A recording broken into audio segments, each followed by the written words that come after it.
पुतेजी लवकर. धन्यवाद अध्यक्ष महोदय. अध्यक्ष महोदय, माझी आपणाला एक विनंती आहे. तपासून अध्यक्ष बघतो. महोदय, आपण या खुर्चीवरती आम्हा सर्वांना संरक्षण देण्यासाठी बसलेला आहात. गेल्या काही दिवसापासून एक गोष्ट प्रकर्षाने लक्षात आली की आपण अवघ्या 3-4 लक्षवेधी लावतोय. अध्यक्ष महोदय, संपूर्ण विधानसभेच्या कार्यकाळामध्ये जर 3-4 लक्षवेधी लागल्या तर आमच्या फक्त 50-60 सदस्यांचेच लक्षवेधी लागतील.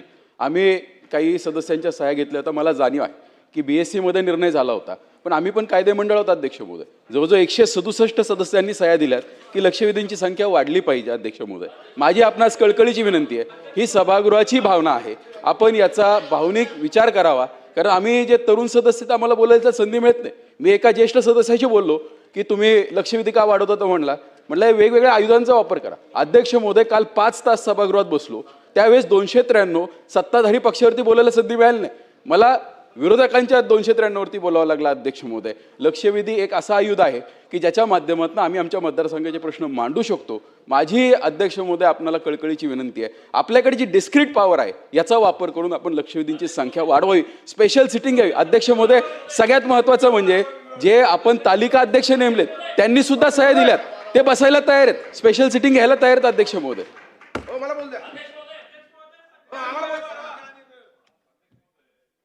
लक्षवेधी वाढवण्यासाठी काही आमची अडचण नाही आहे, मंत्र्यांची नाही, सरकारची, CM साहेबांची नाही आहे. पण ही लक्षवेधीचा वेळ आहे ना, हे कामकाज सभागृहाचं कामकाज संपण्याच्या शेवटचा जो कार्यकाळ आहे ना, म्हणजे कार्यक्रम पत्रिकेत शेवटी दाखवा, म्हणजे सभासद हजर राहतील, मंत्री हजर राहतील आणि आपल्याकरता सभागृहाकरता चांगलं होईल. अध्यक्ष महोदय, हो हो हो हो दे त्यांचं. अध्यक्ष महोदय, वेगवेगळ्या आयुधांच्या माध्यमातून सदस्य महोदय प्रश्न मांडत असतात. लक्षवेधी अत्यंत प्रभावी आयुध आहे आणि मी गेले 8 दिवस आपल्याकडे विनंती करतोय, आमची एक लक्षवेधी घ्या. परंतु रोज 3च लक्षवेधी घ्यायचं कामकाज सल्लागार समितीमध्ये ठरलंय असं आम्हाला कळालं. नागपूरच्या हिवाळी अधिवेशनामध्ये 10 दिवसामध्ये जवळपास 150 लक्षवेधी झालेले आहेत. आता 6वा दिवस आहे. आज पहिला दिवस जरी सोडला तरी आता 3-3 म्हणलं तर 18 पण लक्षवेधी झालेले नाहीत. आणखी 10-12 दिवस 15 दिवस काम चाललं तर 50च्या वर लक्षवेधी जात नाहीत.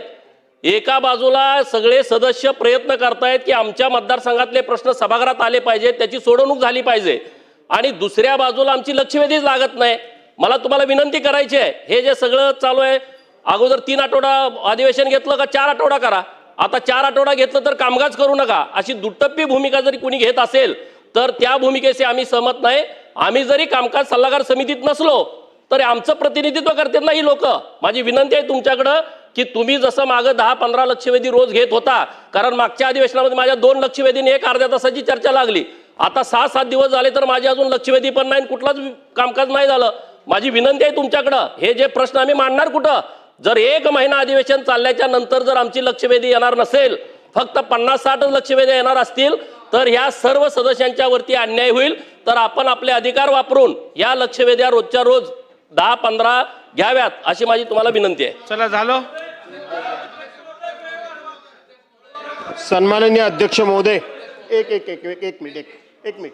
सन्माननीय अध्यक्ष महोदय, खरं तर हा जो विषय सुरू झाला आहे, मी काय या विषयामध्ये बोलण्याकरता उभा नव्हतो, परंतु माननीय या सभागृहाचे ज्येष्ठ मंत्री बावनकुळे साहेब बोलले म्हणून मी बोलायला उभा राहिलो आहे. बावनकुळे साहेब, आपण त्या ठिकाणी BSc मध्ये आहात, कामगार सल्लागार समितीमध्ये सुद्धा आपण आहात. आपण इथं आता मत मांडताना असं मांडलं की लक्षवेधी जादा घ्यायला काय आमचा विरोध नाही, परंतु त्या कामकाजाच्या शेवटी कार्यक्रम पत्रिकेमध्ये दाखवण्यात याव्या. याच्यावर आपल्या कामकाज सल्लागार समितीमध्ये सुद्धा चर्चा झाली होती. पहिली गोष्ट, लक्षवेधी तुम्ही किती घ्या, कशाही घ्या. आज माझ्यासारख्या सदस्याचे, मी मागच्या वेळेला अध्यक्ष महोदय इथं मी म्हटलं होतं की आपण मला एकदा सांगा की आपण लक्षवेधी किती घेतल्या. ज्या वेळेला सभागृहाचा समारोप झाला, म्हणजे ॲडजंट झालं सभागृहात, तसं त्यावेळेला आपण ते वाचून दाखवलं. सभागृहात मी नव्हतो, त्याच्यामध्ये भास्करराव किती बोलले, किती प्रश्नावर बोलले, किती विषयावर बोलले, किती तासावर बोलले, पण भास्कररावाच्या लक्षवेधी किती लागल्या ह्याचं आपण उत्तर दिलेलं नाही. मी आपल्याला क्रॉस केलं नाही, मी करत नाही. आजही माझ्यासारख्या सिनियर माणसाची एकही लक्षवेधी लागलेली नाही. मुद्दा एवढाच आहे की तुम्हाला दोन गोष्टी कराव्या लागतील. एक तर नियम समितीमध्ये जावं लागेल. नियम समितीच्या विधानसभा अधिनियमामध्ये 8 प्रमाणे 3 लक्षवेधीच्या वरती लक्षवेधी घेताच येत नाही, हा नियम आहे.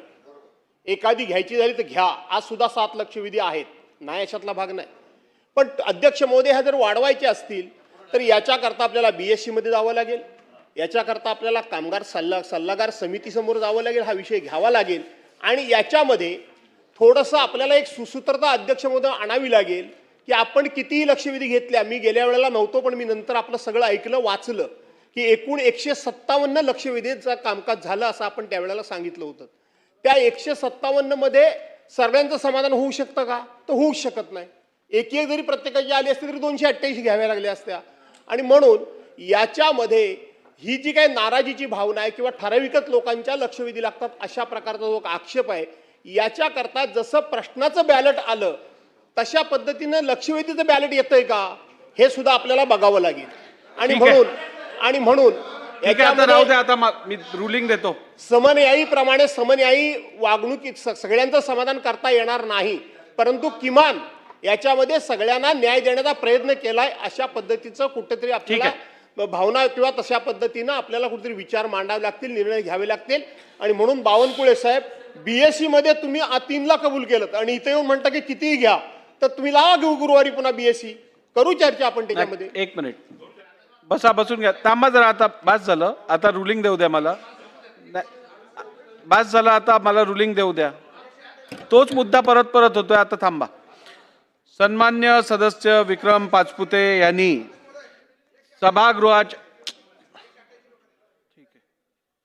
सभागृहाच्या कामकाजा संदर्भात काही महत्त्वाचे मुद्दे आज सभागृहात मांडलेले आहेत.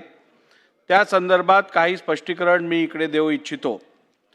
सर्वप्रथम, सर्वसाधारणरित्या आपण सभागृहात होणारं कामकाज या संदर्भातली चर्चा BSc मध्ये करतो आणि ती चर्चा झाल्यानंतर या सभागृहात BSc मध्ये काय घडलंय या संदर्भात चर्चा घेण्याची प्रथा परंपरा पायंडा या सभागृहात यापूर्वीही नव्हता आणि नसायला पाहिजे असं माझं प्रामाणिक मत आहे.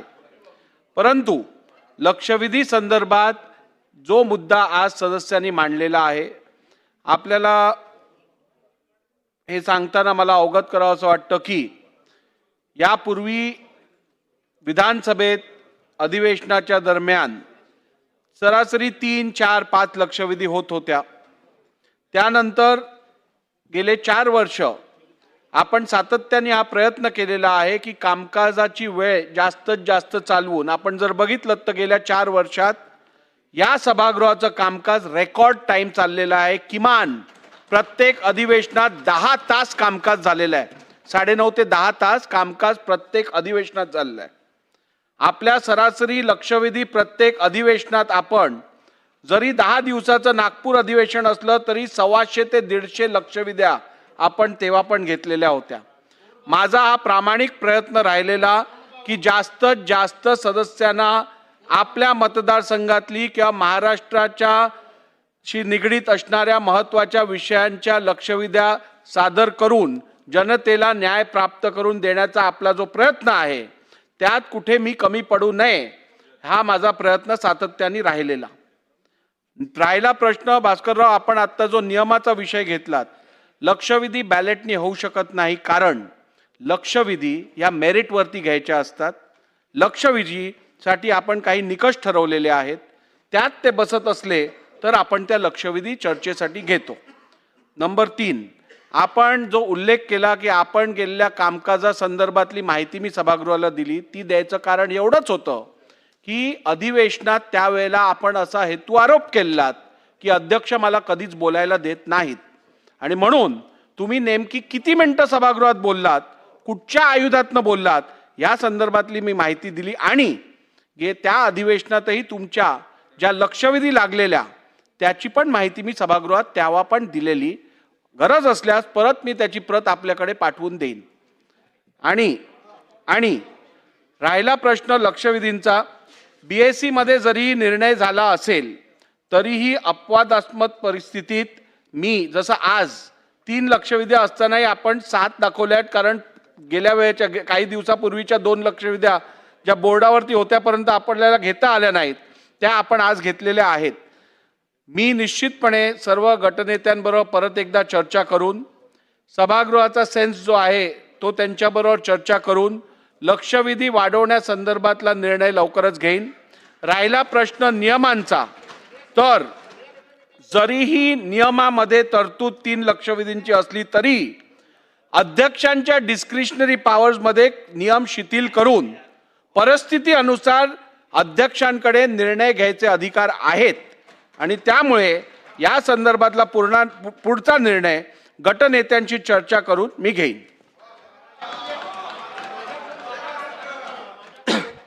अध्यक्ष महोदय, माझ्याकडून अनावधानानं मी विधानसभा अधिनियम 8 म्हणालो. विधानसभा अधिनियम 8 नाही, तो तालिका सभा ठरवण्याकरता आहे. विधानसभा अधिनियम 5 एवढी दुरुस्ती करावी. ठीक. 105 विधानसभा अधिनियम 105 अन्वय. चला पुढे. कागदपत्रे सभागृहाच्या पटलावर ठेवणे. माननीय मुख्यमंत्री महोदय. अध्यक्ष महोदय, मी आपल्या अनुमतीने महाराष्ट्राची आर्थिक पाहणी सन 2025-26 हे प्रकाशन सभागृहासमोर ठेवतो. महाराष्ट्राची आर्थिक पाहणी 2025-2026 हे प्रकाशन सभागृहात समोर ठेवण्यात आले. एक मिनिट, एक घोषणा करू दे मला.